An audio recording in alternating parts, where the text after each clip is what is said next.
task at SkySails, the moment we've been working towards. The goal is to set a new milestone in airborne wind energy, the worldwide first externally validated power curve. All our performance experts focus on maximizing the performance of our system.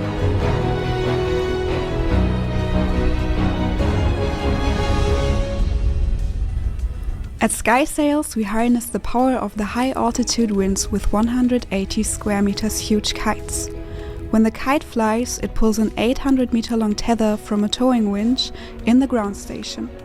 A generator connected to the rotating winch produces electricity. When the tether is fully unwound from the towing winch, the autopilot quickly flies the kite back towards the ground station with minimal force. Similar to a yo-yo, the next cycle begins immediately with the tether being pulled from the winch again.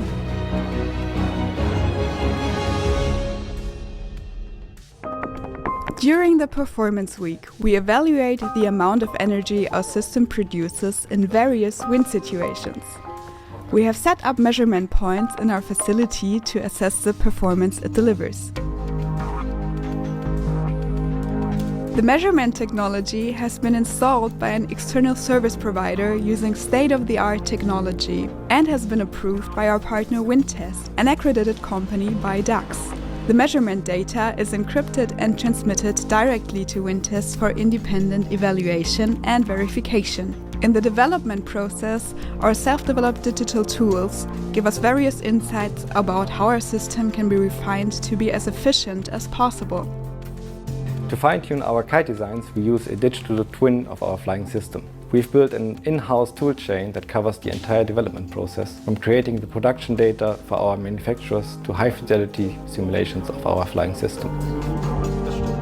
We have established an optimization model that we can use to produce power curves, so we can simulate power flight and optimize flight trajectory and guidance parameters. We use as an input all the kite behavior that we can get from our digital twin and can produce outputs like power production in any given wind situation and use this to produce full power curves, for instance.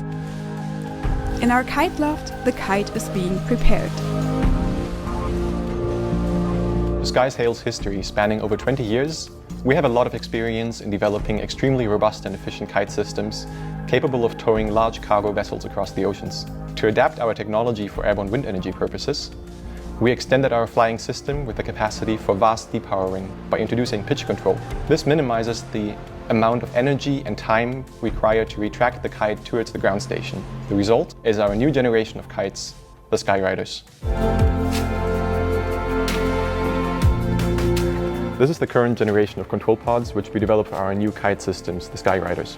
We stuck to the same steering principle. It is completely energy self-sufficient, includes a telemetry system for communication with the ground station and various sensors that will tell us everything that is happening up in the air at any point in time. We also introduced two new actuators, which now enable large-scale pitch control, which enable our depower mode for the return phase. We are moving from preparation to action. The power curve shows the performance of our system for different wind speeds. We have completed almost the entire curve, but one specific weather condition is still missing. We still need some more flight data. Hey Annabelle, how are you? Hey Georg.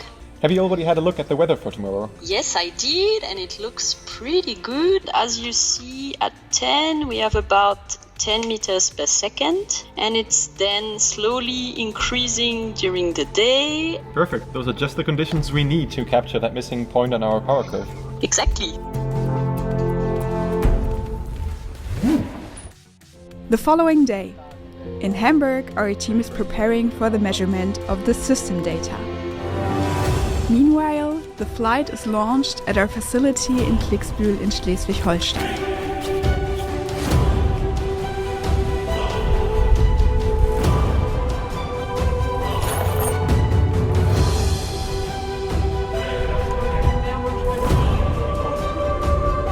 So, hello Klicksbühl. Hi Xaver. I've watched this flight so far. Parameters look good, pretty much as expected.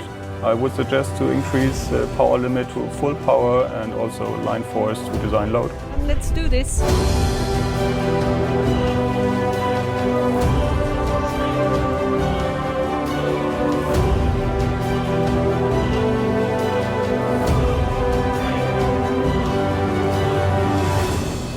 It was a great day for us. We reached our milestone and even measured a higher performance than we calculated earlier.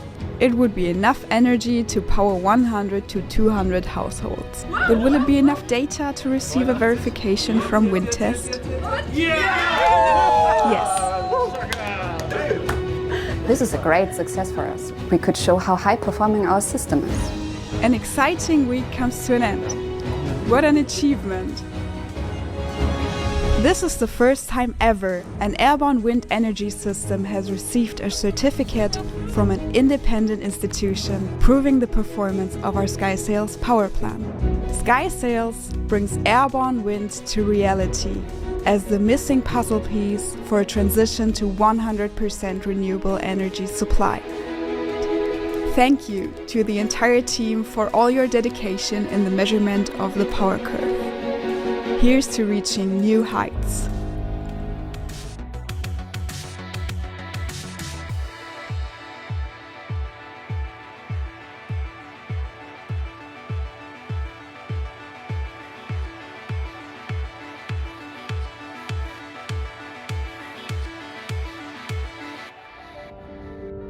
Rugged and remote, the Faroe Islands are an isolated archipelago found in the North Atlantic. Powerful currents flow around its 18 islands. And in this sea channel, called the Vestmannaeyjasund, mechanical creatures lurk beneath the water's surface, called dragons. Designed by Swedish marine energy firm Minesto, it's among a wave of new technology that hopes to revolutionise tidal power. This huge yellow thing behind me is a tidal kite. It looks a bit like a glider because it's designed to fly through the water. And once it's installed on the seabed, it will be generating electricity using the current that flows through this stretch of water. Weighing 28 tonnes and with a 12-metre wingspan, the newest Dragon can deliver 1.2 megawatts of power.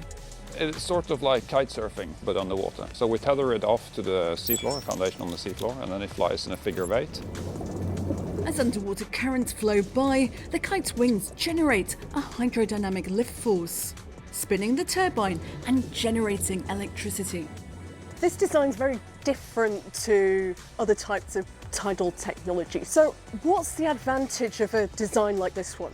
We can install and operate and produce power in low flow currents with lightweight machines. Although it looks big to the eye, this is actually a very small tidal turbine.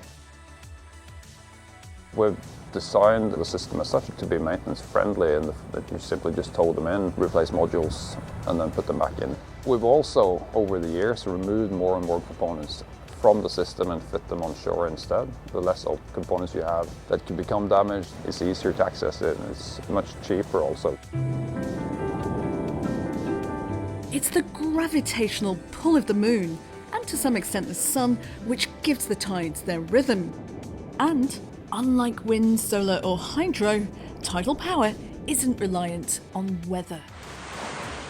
While tidal barrages have been around for decades, their cost and the ecological impact has been a barrier. Now, from the Scottish Islands through to Canada, a new generation of tech firms have introduced tidal stream turbines. Ocean energy is still largely untapped, so what are the barriers that have prevented it from taking off? It's a relatively small and new industry, so very few machines in the water, and then you have to compete with wind farms and solar PV, etc. We're now addressing a resource that's so much larger, so we're opening up a market that didn't even exist before. If all goes to plan, there could be arrays of subsea kites around the Faroe Islands, installed in groups similar to wind farms. So this machine here, that's the first utility or the array device. There will be many of these in parks, or arrays as you call them, around the world. The Faroes aren't connected to any other country's power grid, so it has to be self-sufficient. And in the past, it relied heavily on oil imports.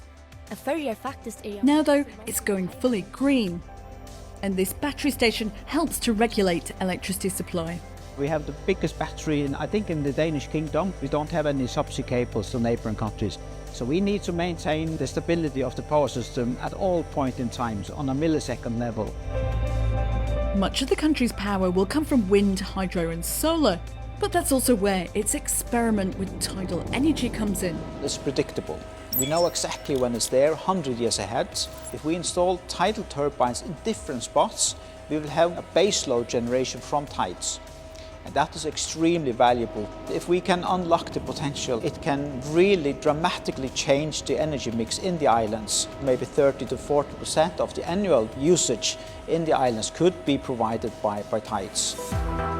Now this dragon has begun to fly and is sending energy to the grid. It's just one machine, but potentially a big leap forward for harnessing energy from our seas.